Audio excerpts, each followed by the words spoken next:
What's up, you guys? This is Tim Trevathan with Tim Trevathan Homes and Keller Realty, and here in this video, I'm gonna go over 5 important things that you need to know right now about buying new construction in Georgia. We're gonna get started right now. Hey guys, if this is your first time to my channel, make sure to subscribe. Welcome. I'm gonna be talking about a lot of stuff that you're gonna wanna know about new construction and how to buy a home and what to expect. So don't forget to subscribe and let your friends and family know, because I cover all kinds of real estate content related to the North Metro Atlanta area here in Georgia. Now, if you have been following my channel, you may have noticed that I cover a lot of new construction here in the Metro Atlanta area. And I've not done a video that really goes into the details and the depths of new construction and things that you need to watch out for. There have been tidbits of information that I have shared in all the new construction videos, but I've not dedicated an entire video to just that topic.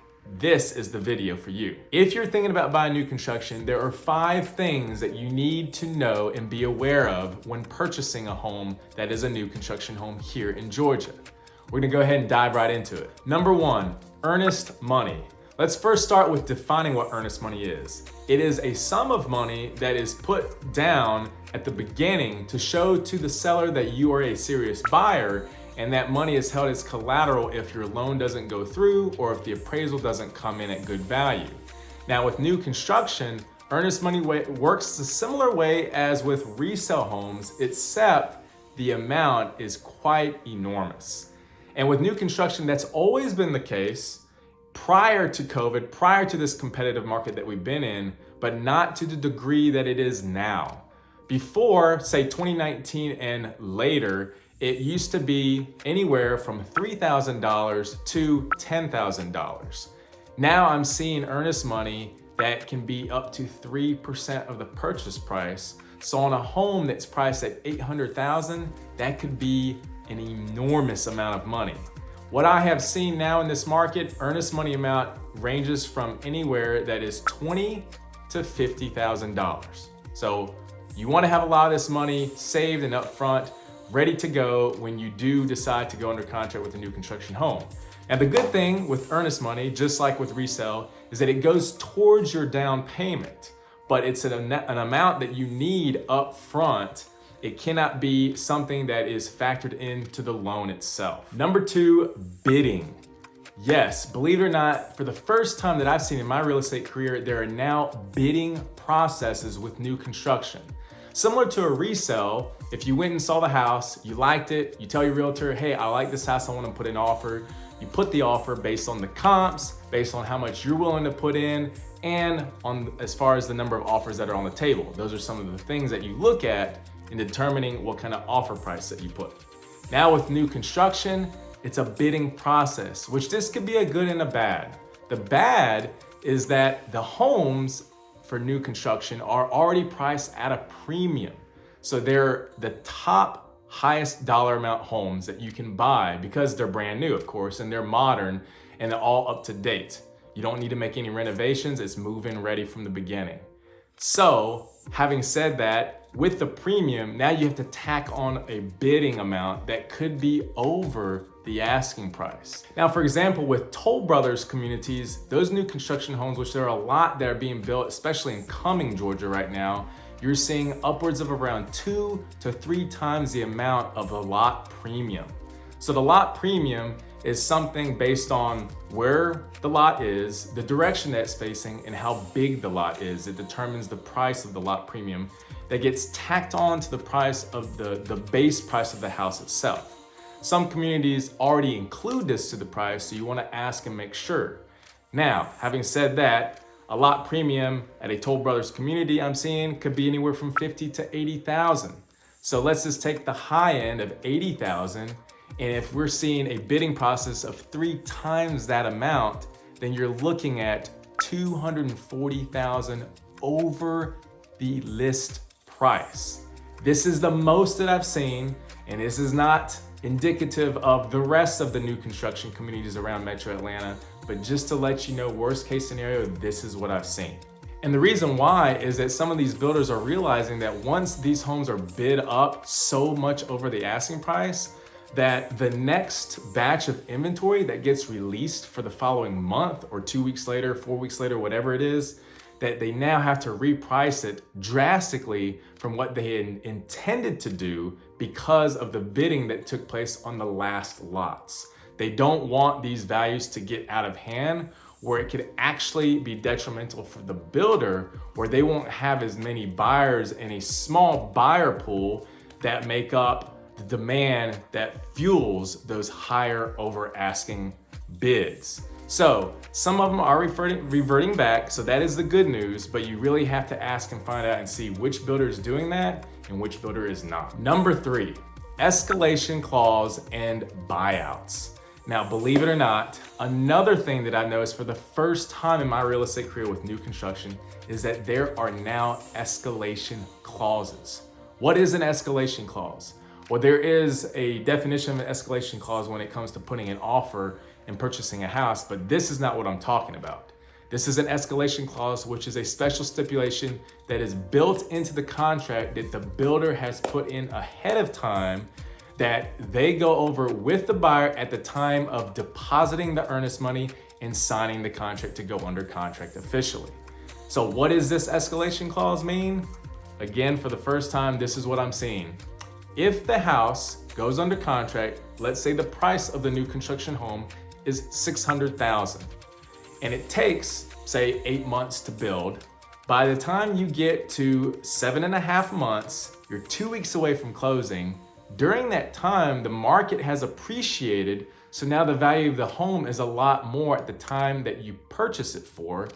Traditionally, they would honor the contract and sell you the house at the price that you agreed upon when you signed the contract 8 months ago. Now, some builders, it's not the case. The escalation clause states that once they see that the values of the homes around the neighborhood and in the community in a 1 or 2 mile radius has gone up due to the 8 months of home price appreciation, that they now have the legal right to adjust that price. And if you want to buy the home, you can, but it has to be for that new adjusted escalated price. The other thing to think about and consider are buyouts. Buyouts are a little bit different from escalation clauses, and in fact are a bit scarier, and I would, in my opinion, stay away from them. I've heard of some builders such as Lennar doing buyouts, where basically they say after the home is built, let's say again, the example we use where it takes 8 months to build on a $600,000 home, and you find out that at the time you're about to close on the home, they adjust the price, but they don't give you the option to buy it.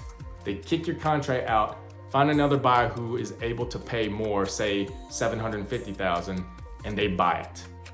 You're left with losing all that time in which you thought you were gonna buy the home.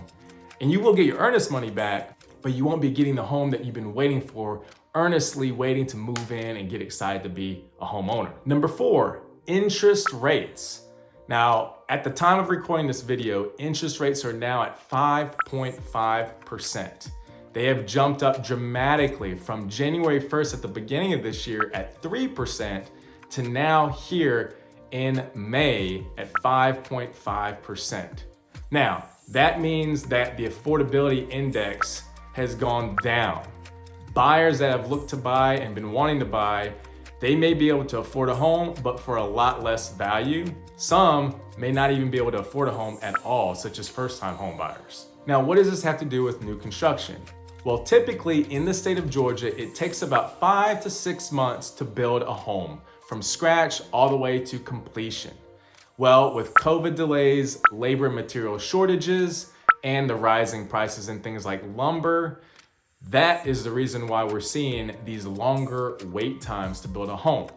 So we're seeing instead of 6 months to build a home, now it's taking 8 to 10 months. Now, it depends on the builder. There are some, such as D.R. Horton, that makes spec homes where each home has the same type of materials. So whereas in other new construction, you can look at the design options at your design appointment and choose what you want. With D.R. Horton, in some of their cases, you don't have that choice. So the negative is you don't have the choice, but the positive is they're able to close in 6 months. Now, there are other communities where you can do a lot more customization, modification, choosing of whatever you want, such as Toll Brothers, but their wait time is 18 to 24 months, which is huge. I've not seen a wait time longer than Toll Brothers, so that's 2 years. What does this have to do with interest rates? Well, they don't get locked in until about 30 to 45 days prior to closing. So if you go under contract today for a new construction house for a 5.5% interest rate, that's not the interest rate you're gonna get.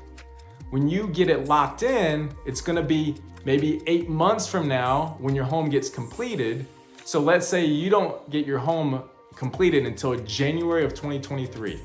You're gonna lock in your rate at the end of December or middle of December, when the rate then could be 6%. It could be 6.5%. So you need to be mindful of that. It doesn't mean that you can't purchase the home, but you definitely need to calculate and budget and see where you would be in that time frame if you could still afford them. Because as some may or may not know, with new construction contracts, there's no protection when it comes to the appraisal. If the appraisal value comes in lower, you cannot back out and get your earnest money back. You can back out, but you lose your earnest money. And because we know that the earnest money amount with new construction is so much higher than it was in previous years, anywhere from 20 to 50,000 now, that is a lot of money to lose. That is not just some small change that you can just easily forego. Now, the cool thing that I want to add to this number 4, and I have a lender that has this program that started just this year, that you can lock in your interest rate even as much as 200 days before completion, 250 days, 275 days. In other words, a long time from the time that you get your home completed, which is huge. Because if you think and anticipate the rates to go up, you can lock in now at the current rate and not have to worry about it. And the cool thing is that if it comes in at a lower interest rate at the time that you're about to close, you can relock it at that time. All that's required is a 1% deposit that some lenders do, but you cannot get that 1% back, or it's just an extra fee. But with my lender, it's an amount that goes towards your closing costs or your down payment anyway. So it's a win-win situation. Not every lender has this program. And in fact, my wife and I bought a new construction last year. It took 11 months to close on the home.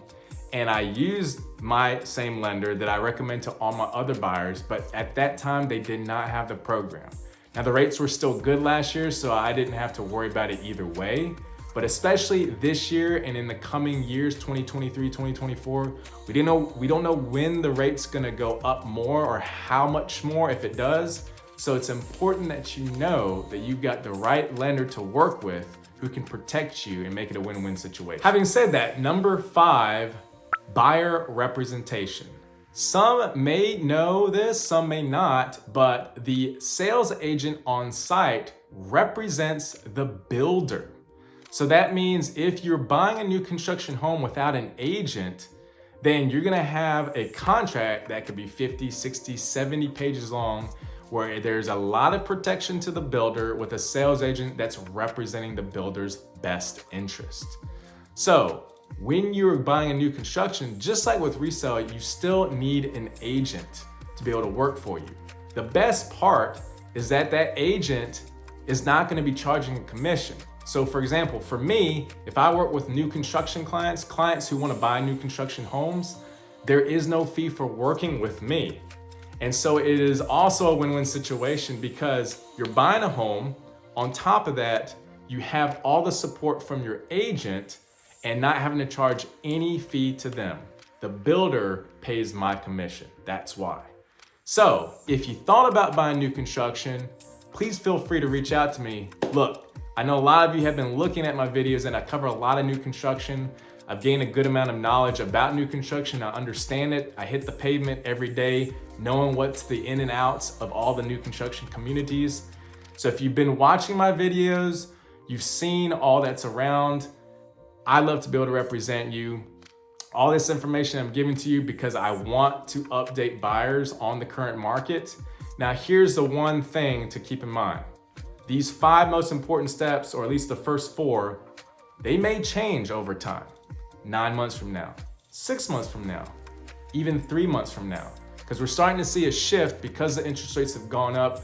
Houses are starting to sit on the market longer, and we're starting to see the number of offers that come in on homes decrease. I'm still seeing multiple offer situations, but not as many offers.